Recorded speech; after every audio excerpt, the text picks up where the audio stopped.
여러분 안녕하세요, 거북이씨입니다.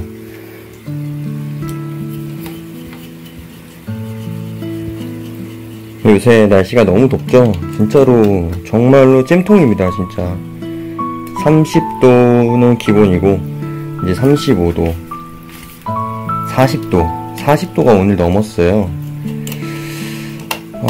근데 진짜 정말 더운 것 같습니다. 정말로 더위 항상 조심하시고 건강 관리 잘 하시길 바라겠습니다. 이끼를 제거한 거랑 안 한 거랑 정말 차이가 많이 나요. 그러니까 여러분들도 시간 되실 때 이끼를 제거를 해주시고, 이런데 있죠, 이런데 굉장히 지저분해요. 이렇게 기포가 발생이 되고 그 다음에 이 기포가 튀면서 위로 올라가요. 이런 데가 이제 지저분해지는 거예요. 이렇게 이런데도 꼭 닦아주시고요. 이렇게 스크래퍼로 다 닦으신 다음에 그 다음에 이제 환수를 해주시면 되십니다. 사료는 물을 갈아준 다음에, 사료는 물을 꼭 갈아주신 다음에 넣어주시는 걸 권장을 드릴게요. 기존에 있던 그 지저분한 물들과 사료가 또 섞이고 그런 것보다 훨씬 더 깨끗한 물에서 사료를 공급하는 게 훨씬 더 좋습니다. 네. 그리고 이제 얘네들이 먹고 나서 이제 배변을 볼 거 아니에요. 배변 보는 그 시간이 그렇게 막 빠르지가 않아요. 바로 이렇게 바로바로 배출하는 게 아니기 때문에, 바로 밥을 먹고 나서 바로 이제 배출을 안 하기 때문에 얘네들 입장에서는 당연히 물을 갈아준 상태에서 사료 공급이 되는 게 훨씬 더 좋죠. 거북이씨 어항에 거북이씨가 없어요. 지금 현재 전체 환수를 해주기 위해서 빼놨고요. 우리 거북이씨는 이렇게 일광욕중이요, UVB 램프로 강력하게 빛을 쐬고 있죠. 이렇게 해주시는 것도 괜찮아요. 이렇게 해주시는 것도 괜찮고, 이렇게 해주는 게 그래봤자 30분밖에 안 되잖아요. 3-40분? 그 안짝으로 다 어항 환수를 하시기 때문에 이렇게 해주는 것도 괜찮고요. 아니면은 정말로 햇빛에 노출시키는 것도 괜찮은데, 우리 거북이씨는 전에 영상 보시면 아시겠지만 햇빛을 정말 싫어해요. 그래서 뜨거운 거 정말 싫어하기 때문에 어쩔 수 없이 이렇게라도 일광욕을 시켜주는 겁니다. 이렇게 일광욕을 하고 있고요. 그리고 우리 거북이씨가 여기 있는데, 우리 거북이씨에게 질문을 이렇게 주신 분들 중에서 이런 질문이 있었어요. 우리 거북이를 키우는데 에어컨 바람을 이렇게 쐬주면서 혹시나 감기에 걸리지 않을까라는 질문이 하나 있었는데, 에어컨이 물론 온도가 최하로 놔둘 수가 있어요.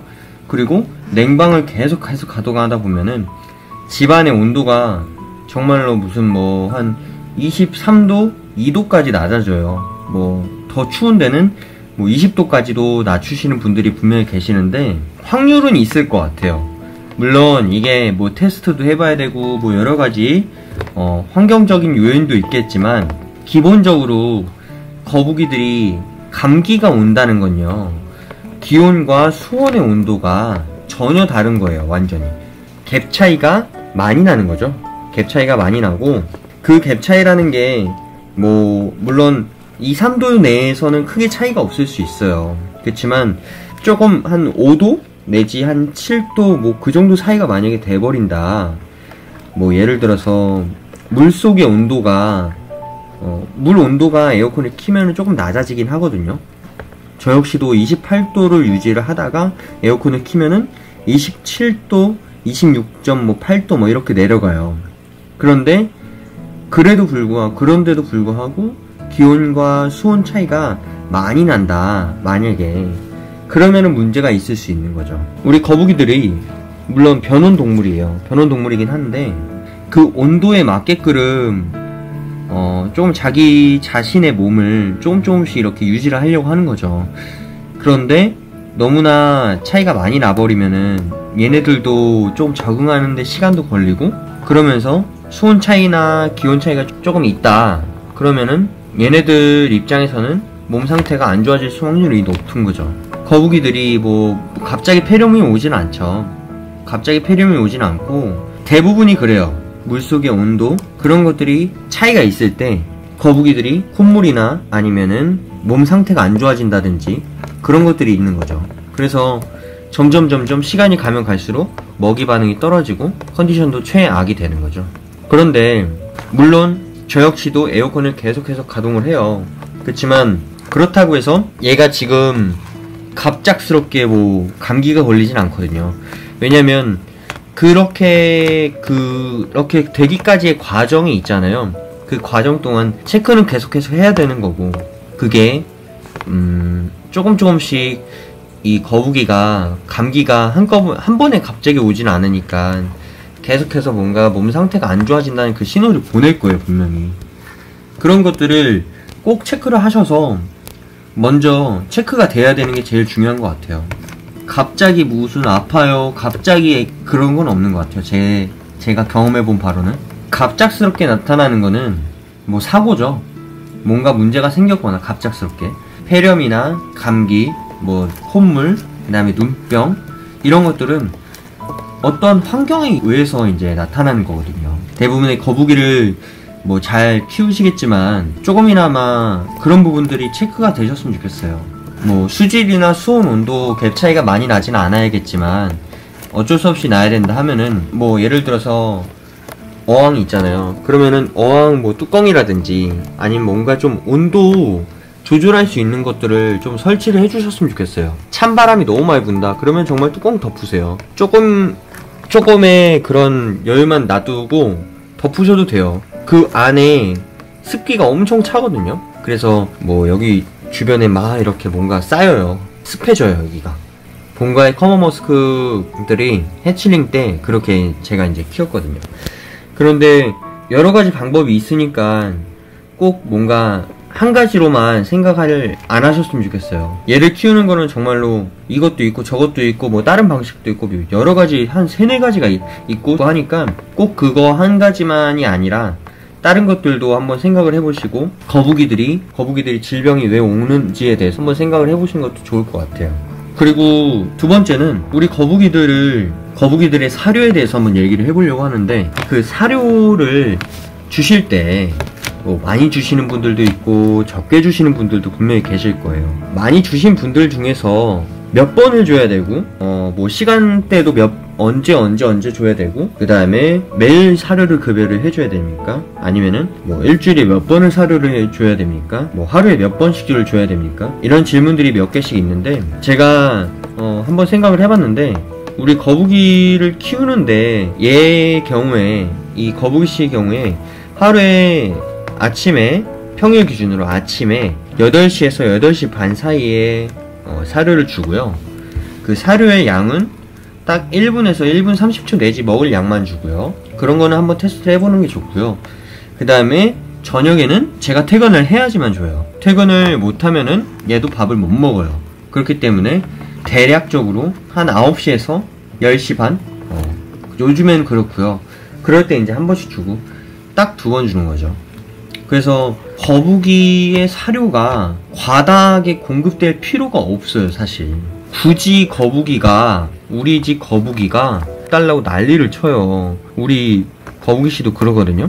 근데 꼭 그렇게 안 주셔도 돼요. 그러니까 우리 거북이가 사료를 못 먹으면 죽는 게 아니에요. 정말이에요. 그렇기 때문에 몇 날 며칠 굶어서 죽을 만한 그런 객체들이 아니에요. 물론 어떤 환경에 의해서 그게 이제 상태가 너무 안 좋아져서 이제 그럴 수도 있어요. 영국을 가는 케이스도 있긴 하고 여러 가지 케이스가 있긴 한데, 사료를 꾸준히 주시다가 갑자기 하루, 이틀 안 주셨다고 해도 큰 무리가 없어요. 거북이를 키우는데 관리하는데도 약간 좀 힘들 수도 있고요. 매일매일 만약에 밥을 주고 매일 시간에 뭐 지켜서 뭐 하루에 3번을 줘야 되고 막 이렇게 딱딱딱 이렇게 지켜줘야 된다면요, 그러면 정말 피곤하겠죠, 사실상. 그런데 환경에 따라서 얘네가 이제 생태계 환경에 따라 좀 다르잖아요. 강에서 서식하는 애들도 있고 아니면 하천에서 서식하는 애들도 있고 뭔가 어딘가에서 이제 호수나 이런 데서 서식하는 애들도 있을 거예요.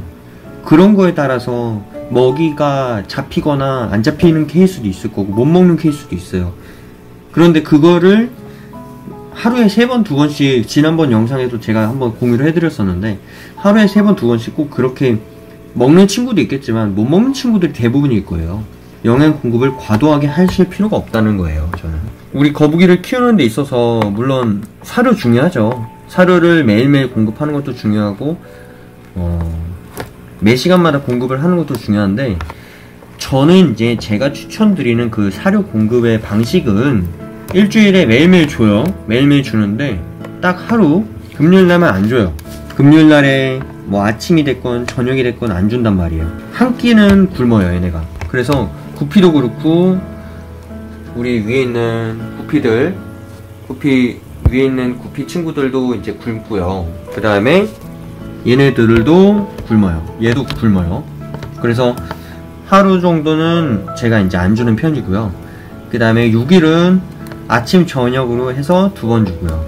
아침 저녁으로 해서 2번을 주고, 먹이를 주는 데는 사료를 뭐 주시겠지만 딱 한 1분에서 1분 30초만큼 먹을 양만 이렇게 주시는 거를 권장을 드리고요. 먹이가 남는다 그러면 그냥 놔두지 마시고 빼세요. 그거를 계속해서 놔두잖아요. 그러면은 나중에 미지지렁이로 태어나요. 물지렁이 나타납니다. 정말로 물지렁이가 나타나요. 뭐 그런 거가 조금 안 좋아하시는 분들이 분명히 계실 거예요. 뭐 징그럽다 하시는 분들이 계실 건데, 그런 거 없애고 싶으시면은 꼭 바로바로 사료 남은 거 찌꺼기들 다 없애주시고 어항 관리로 청결하게 해주셔야 됩니다. 질문자님들이 여기 이제 제 영상을 보시고 나서 조금이나마 제가 전달드리고자 하는 게 건강하게 키우고 아프지 않고 뭔가 잘 키우는 그런 방식에 대해서 한번 공유를 해보려고 했던 거였어요. 네, 공룡 발톱 됐어요 진짜. 으아, 벗어날 거야, 벗어날 거야. 오늘도 긴 영상 시청해 주셔서 정말로 감사합니다. 다음에 또 뵐게요. 감사합니다.